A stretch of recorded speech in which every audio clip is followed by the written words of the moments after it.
Jemaat yang dikasih dalam Tuhan Yesus Kristus, marilah ibadah kita mulai. Dan sebelumnya kami mohon Bapak Ibu untuk bangkit berdiri.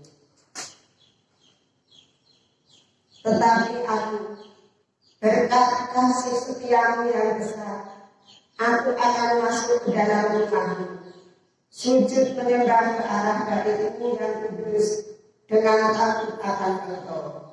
Terambil dari Mazmur 5 ayat 8. Mari kita bernyanyi bersama-sama dari itu jemaat 10, pujilah Tuhan Sang Raja.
Jemaat yang dikasihi oleh Tuhan Yesus Kristus, dalam syukur dan pengagungan, marilah kita masuki ibadah ini dalam pengakuan bahwa pertolongan kita adalah dalam nama Tuhan yang menjadikan langit dan bumi. Kasih karunia dan damai sejahtera dari Allah Bapa kita dan dari Tuhan Yesus Kristus menyertai saudara sekalian. Amin.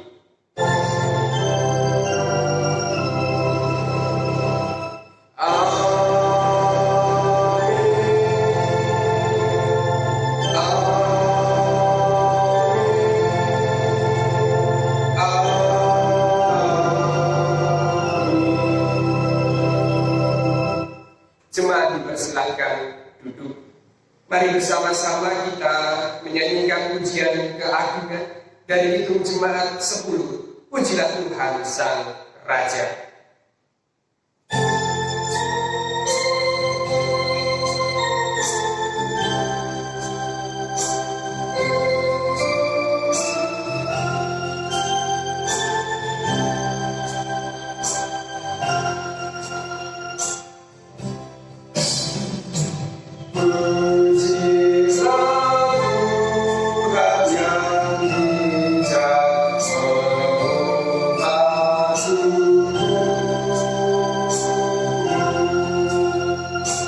Dalam kasih-Nya seluruh hidupku tertuju.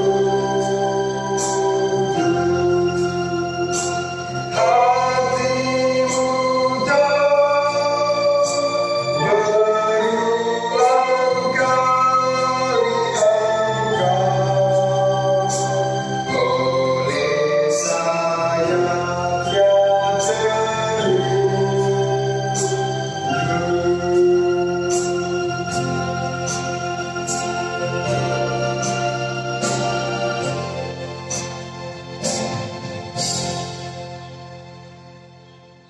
Jemaat kekasih Tuhan, marilah saat ini kita mengkhususkan hati dan pikiran kita untuk melihat, untuk bercermin pada firman Tuhan yang sesungguhnya adalah panggilan cinta kasih, sehingga kita bertobat. Firman-Nya dari Markus 12 ayat 29 sampai dengan 31. Jawab Yesus, hukum yang terutama ialah, dengarlah hai orang Israel, Tuhan Allah kita, Tuhan itu Esa.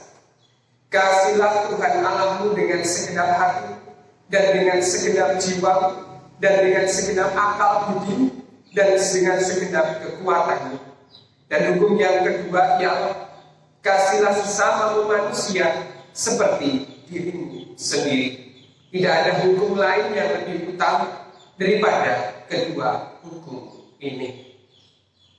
Mari bersama-sama dalam kerendahan hati kita masuk dalam penyesalan serta pertobatan, dengan sungguh-sungguh meresapi hukum kasih dan memujikan pujian dari Kidung Jemaat 39, ku diberi belas kasihan.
Kita bersama-sama bersyukur karena pertobatan dan penyesalan kita menyukakan hati Tuhan. Karenanya kita pun diberi anugerah oleh-Nya yang terambil dari Filipi 1 ayat 29. Sebab kepada kamu dikaruniakan bukan saja untuk percaya kepada Kristus, melainkan juga untuk menderita untuk Dia. Mungkin ayat ini tidak seperti berita anugerah yang lain yang tampak menyenangkan. Tapi ayat ini justru mengingatkan kita bahwa kita juga dipanggil dan dikaruniakan untuk menderita baginya. Tapi karena ini adalah berita anugerah, maka mari kita memahaminya dengan sebuah kesadaran iman bahwa ikut menderita bersama Kristus adalah anugerah. Menderita untuk Kristus adalah sebuah anugerah. Karenanya mari kita bersyukur dalam segala aspek kehidupan kita adalah anugerah yang Kristus berikan. Karenanya mari kita bersama-sama melaksanakan petunjuk hidup baru agar kita tetap percaya kepada Kristus dan memahami segala penderitaan kita, kesusahan kita sebagai bagian dari anugerah Kristus sendiri. 1 Petrus 2 ayat 21. Sebab untuk itulah kamu dipanggil, karena Kristus pun telah menderita untuk kamu dan telah meninggalkan teladan bagimu, supaya kamu mengikuti jejaknya. Kita adalah muridnya, kita adalah orang-orang yang mengikuti Dia, maka jejaknya lah yang menjadi teladan kita. Jejak kasihnya, jejak ucapannya, jejak pelayanannya, jejak pengorbanannya, dan jejak penderitaannya yang kita ikuti. Dengan demikian kita bersama-sama juga terpelihara dalam iman serta keselamatan. Karenanya mari kita bersama-sama bertekad terus ikut Tuhan, seperti pujian kesanggupan itu jemaat 376, ikut dikau saja Tuhan.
Mari bersama-sama kita berdoa dalam syukur dan syafaat.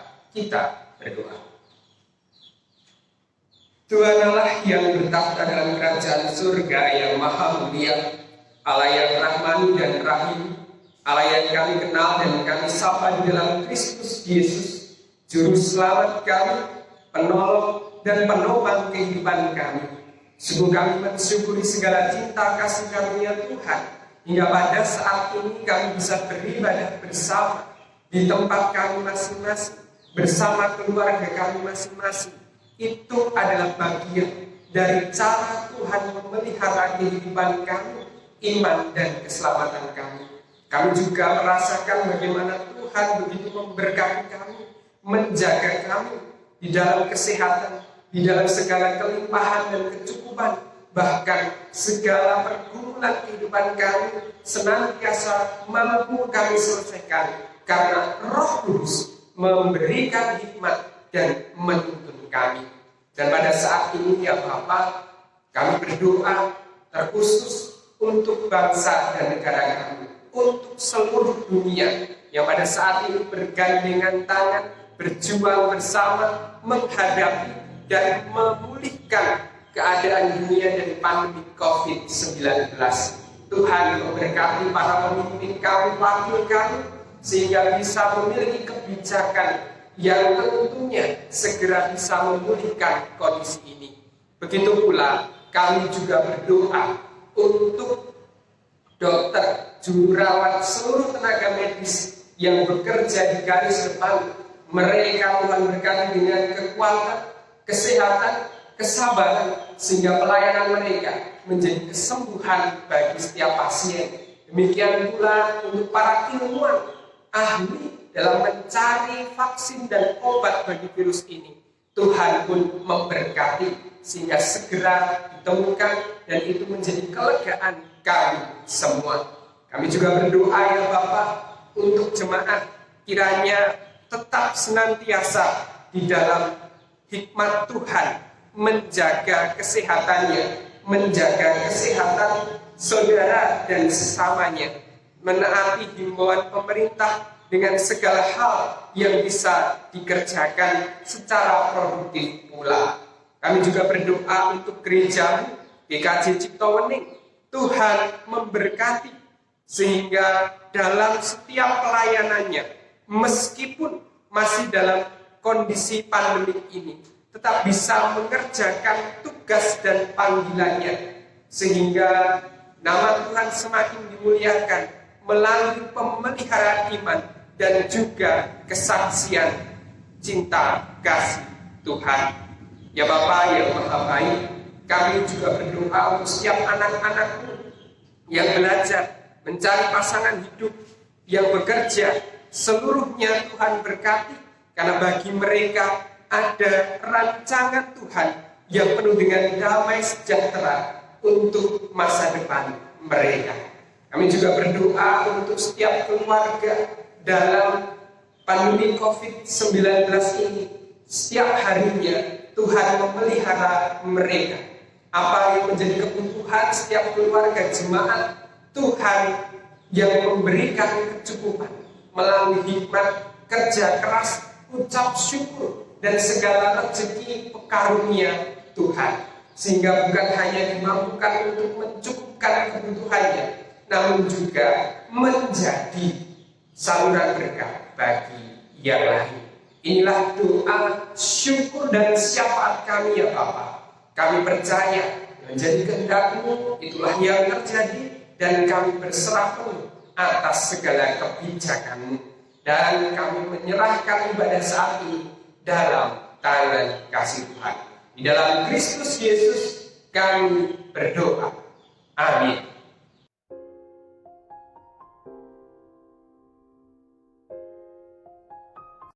Bapak, Ibu, dan saudara yang terkasih dalam Tuhan Yesus, marilah kita mengaturkan syukur dalam dasar firman Allah dari Mazmur 96 ayat yang ke-8 yang demikian berkata, berilah kepada Tuhan kemuliaan namanya, bawalah persembahan dan masuklah ke dalam pelatarannya.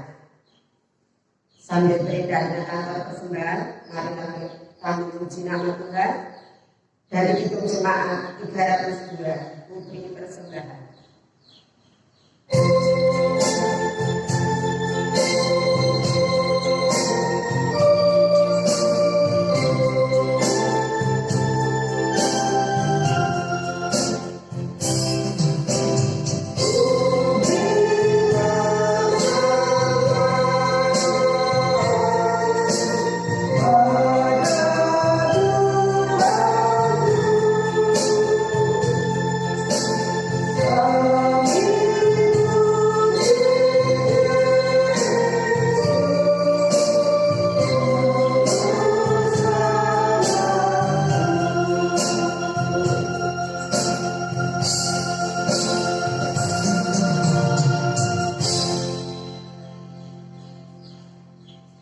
Mari Bapak Ibu, persembahan kita haturkan kepada Tuhan dengan doa. Tuhan Allah Bapa kami yang di surga, terima kasih ya Tuhan, pada saat ini Engkau telah memberikan kesehatan, keselamatan, juga rezeki yang melimpah pada keluarga kami masing-masing. Dan pada saat ini ya Tuhan, Engkau telah mengizinkan kami untuk memberikan persembahan dari sebagian rezeki yang kami terima. Kiranya persembahan ini Engkau berkati dan Engkau sucikan, sehingga persembahan ini berguna untuk pelebaran nama-Mu. Apabila di dalam kami mempersembahkan ada dosa dan kesalahan yang terselip, kiranya Tuhan ampuni. Tuhan, kami juga berdoa untuk saudara kami yang Engkau pilih untuk mengelola persembahan ini. Kiranya Engkau beri kejujuran dan kebijaksanaan, sehingga persembahan ini dapat menjadikan sarana untuk pelebaran nama-Mu. Tuhan, sebentar lagi kami juga akan mendengarkan sabda firman-Mu melalui Bapak Pendeta Samuel Citadama.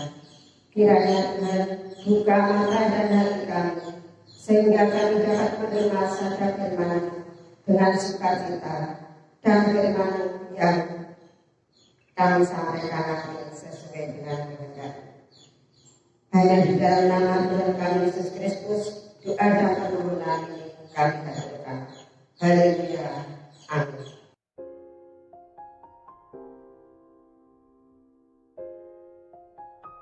Jemaat yang dikasihi Tuhan, mari bersama kita menerima firman Tuhan dari Matius 10 ayat 24 sampai dengan 39. Demikian firman Tuhan. Seorang murid tidak lebih daripada gurunya, atau seorang hamba daripada tuannya.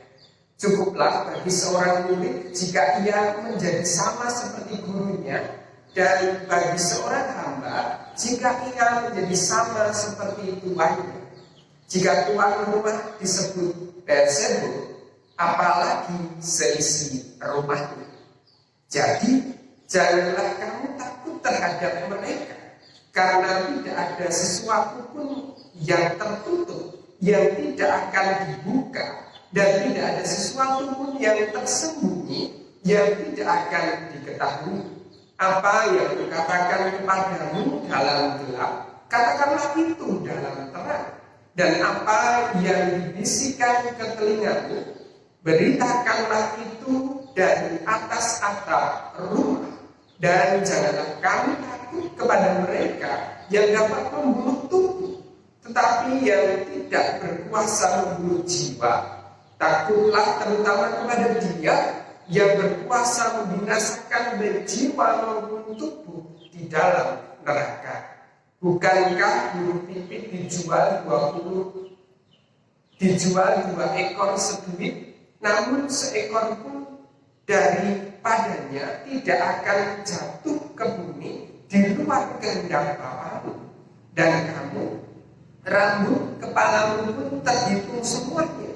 Sebab itu janganlah kamu takut, karena kamu lebih berharga daripada banyak burung pipit. Setiap orang yang mengakui aku di depan manusia, aku juga akan mengakuinya di depan Bapakku yang di surga. Tetapi barang siapa menyangkal aku di depan manusia, aku juga akan menyangkalnya di depan Bapakku yang di surga. Jangan kamu menyangka bahwa aku datang untuk membawa damai di atas bumi. Aku datang bukan untuk membawa damai, melainkan pedang. Sebab aku datang untuk memisahkan orang dari ayahnya, anak perempuan dari ibunya, menantu perempuan dari mertuanya, dan musuh orang ialah orang seisi rumahnya. Barang siapa mengasihi bapa atau ibunya lebih daripadaku, ia tidak layak bagiku. Dan barang siapa mengasihi anaknya laki-laki dan perempuan lebih daripadaku, ia tidak layak bagiku. Barang siapa tidak memikul salibnya dan mengikut aku, ia tidak layak bagiku. Barang siapa mempertahankan nyawanya, ia akan kehilangan nyawanya. Dan barang siapa kehilangan nyawanya karena aku, ia akan memperolehnya. Demikianlah firman Tuhan. Yang berbahagia ialah mereka yang mendengar firman Tuhan serta memeliharanya dalam kehidupan sehari-hari. Haleluya. Amin.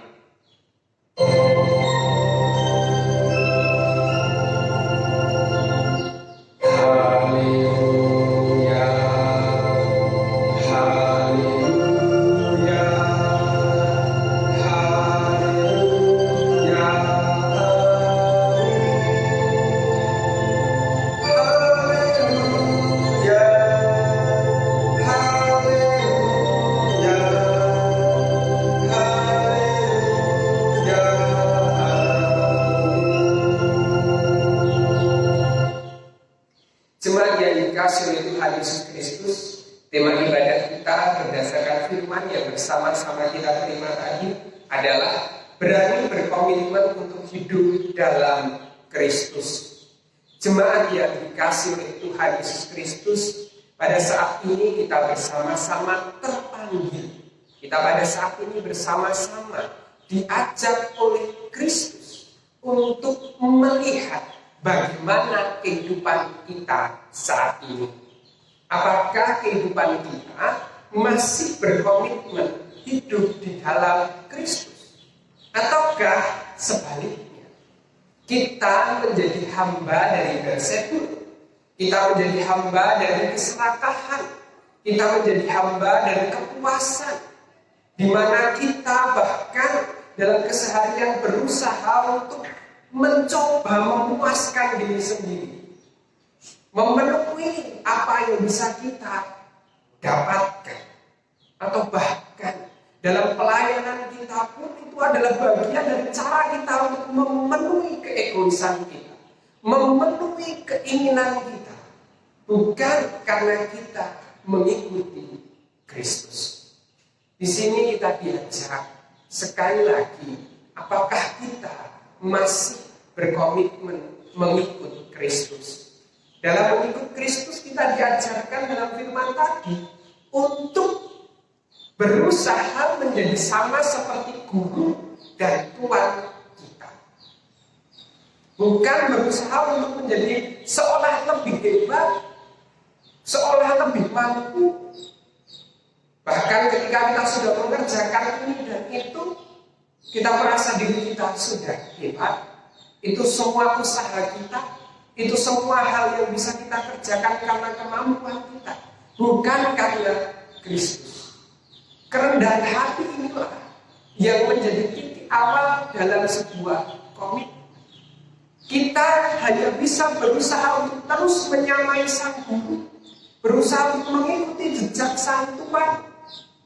Kita tidak akan mampu melebihi sang guru dan Tuhan kita, yaitu Kristus.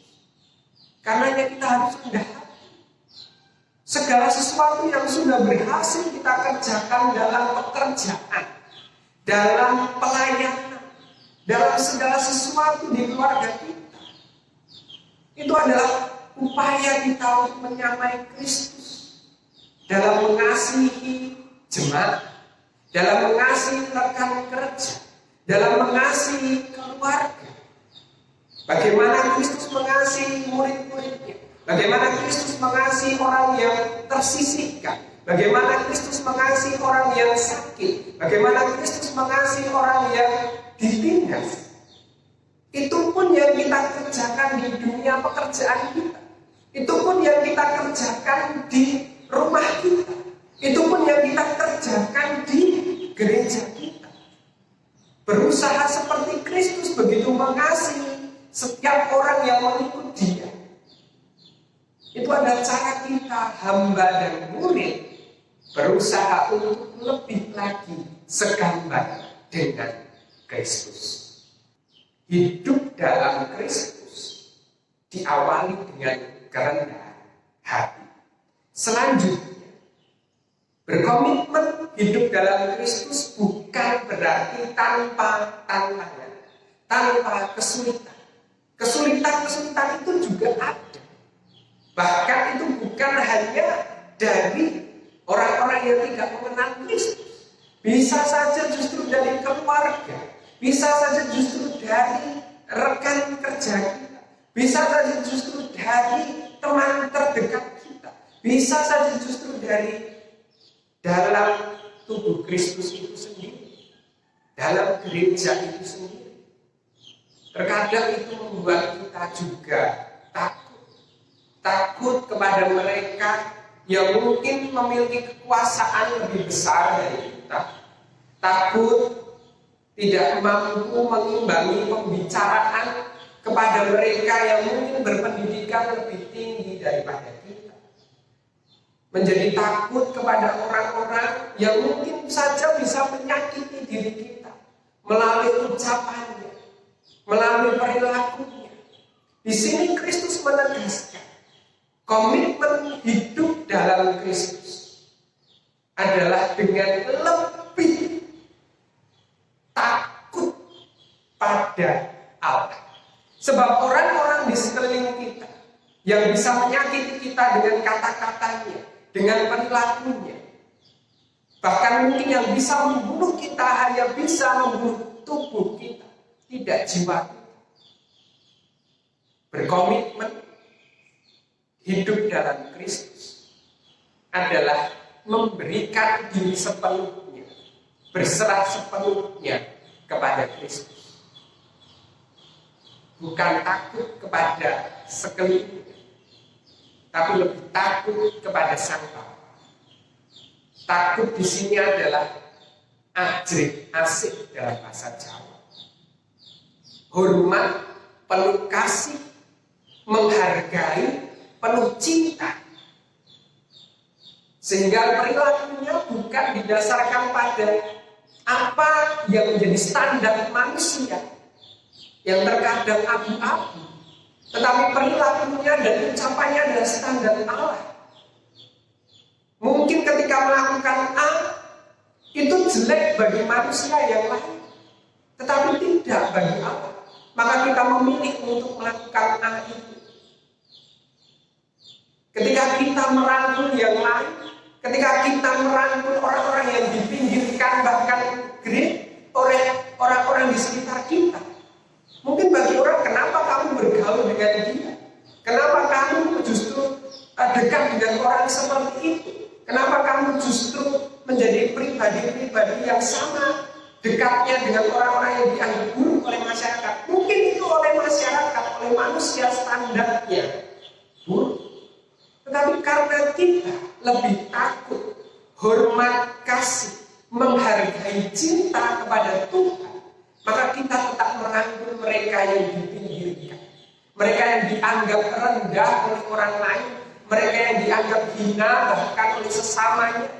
Kita tetap bisa melakukan itu. Hidup dalam Kristus komitmennya. Yang kedua adalah lebih takut pada Tuhan. Terkontrol diri kita, ucapan kita, perilaku kita, karena terus punya kesadaran takut akan Tuhan.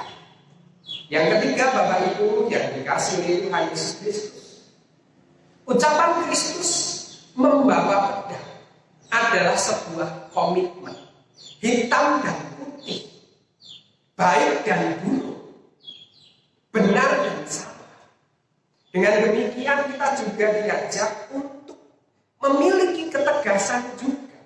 Jika kita tahu apa itu yang benar, jika kita tahu di dalam Kristus, oh mengasihilah yang benar, maka kita tidak menjadi abu-abu, mengasihi kemudian hanya di luar, tetapi di dalam hati masih juga menjadi pribadi yang membenci sesama.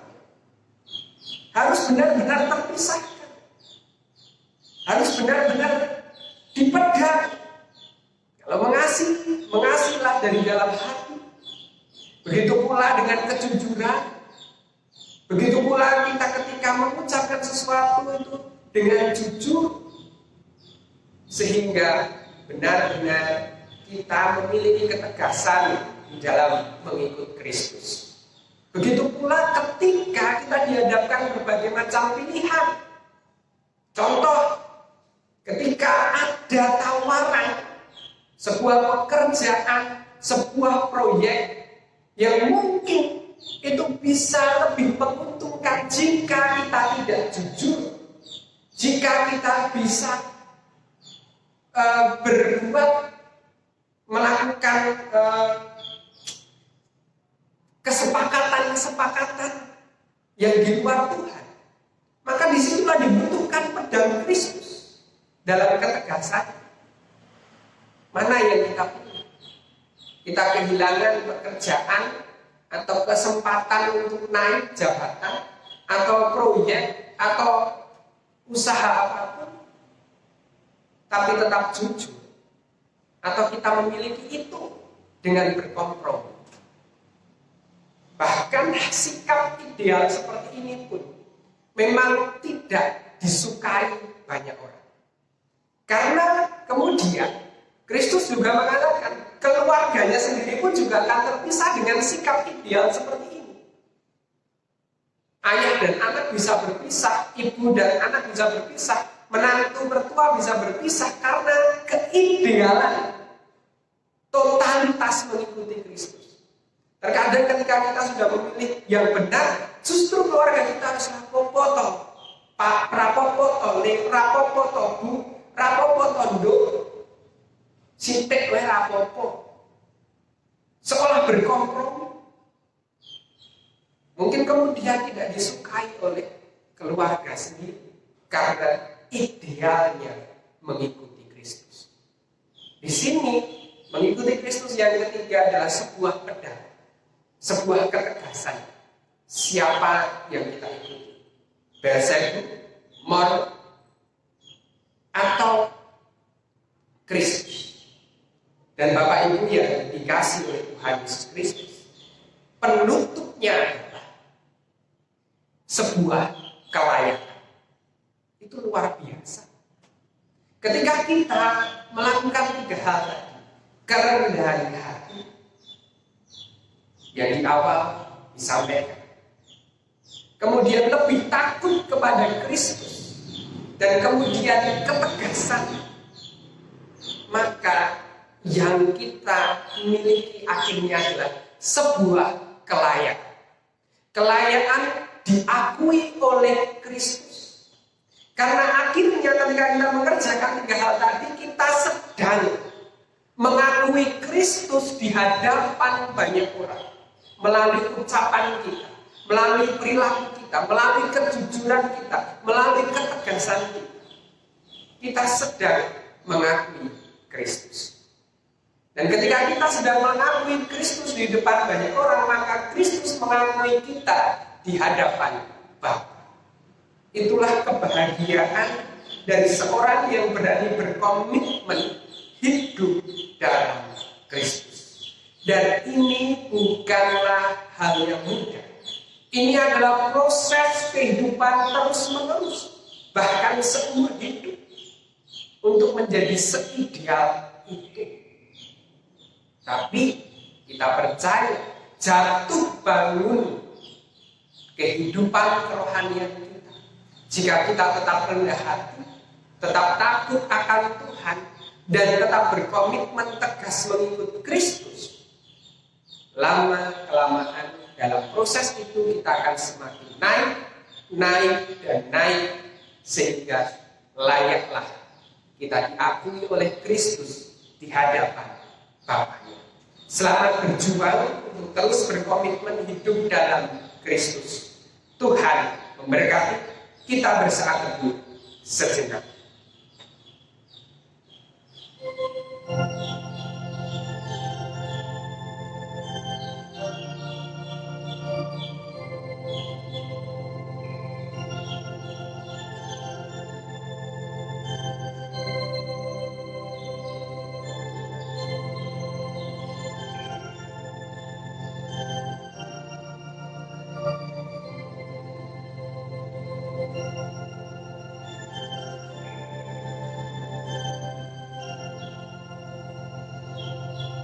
Terima kasih Tuhan untuk mengingatkan kami kembali akan panggilan kami hidup di dalam Kristus, dan memperteguh komitmen kami hidup dalam Kristus, menjadikan kami mengetahui cara untuk terus bisa berkomitmen, di mana kami diajak rendah hati, lebih takut, hormat kasih kepada Tuhan daripada kepada manusia, dan juga tegas memilih kehendak Tuhan dibanding hal yang mungkin ditawarkan dunia lebih menarik.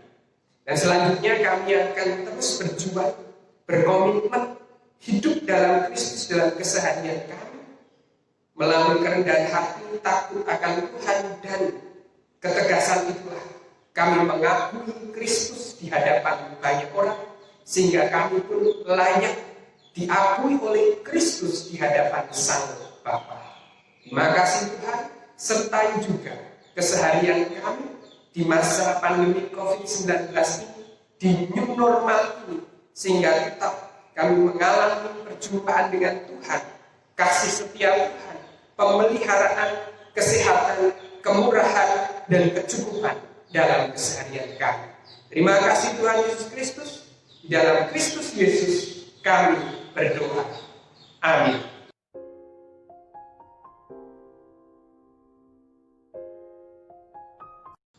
Jemaat dimohon untuk bangkit berdiri. Mari kita bersama-sama untuk mengucapkan pengakuan iman rasmi. Aku percaya kepada Allah Bapa yang Maha Kuasa, Khalik langit dan bumi, dan kepada Yesus Kristus, Anaknya yang tunggal dari kita, yang dikandung daripada Roh Kudus, dari anak darah Maria, yang menderita di bawah pemerintahan Pontius Pilatus, disalibkan, mati dan dikuburkan, turun ke dalam kerajaan maut. Pada hari yang ketiga, bangkit pula dari antara orang mati, naik ke surga, duduk di sebelah kanan Allah Bapa yang Maha Kuasa, dan akan datang dari sana untuk menghakimi orang yang hidup dan yang mati. Aku percaya kepada Roh Kudus, gereja yang kudus dan am, persekutuan orang kudus, pengampunan dosa, kebangkitan daging, dan hidup yang kekal.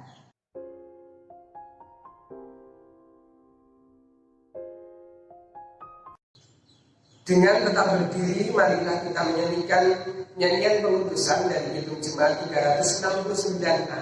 Ya Yesus, ku berjanji.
Jemaat, mari bersama-sama kita menerima berkat Tuhan. Tuhan memberkati saudara dan melindungi saudara. Tuhan menyinari saudara dengan wajah-Nya dan memberi saudara kasih karunia. Tuhan menghadapkan wajah-Nya kepada saudara dan memberi saudara damai sejahtera. Amin.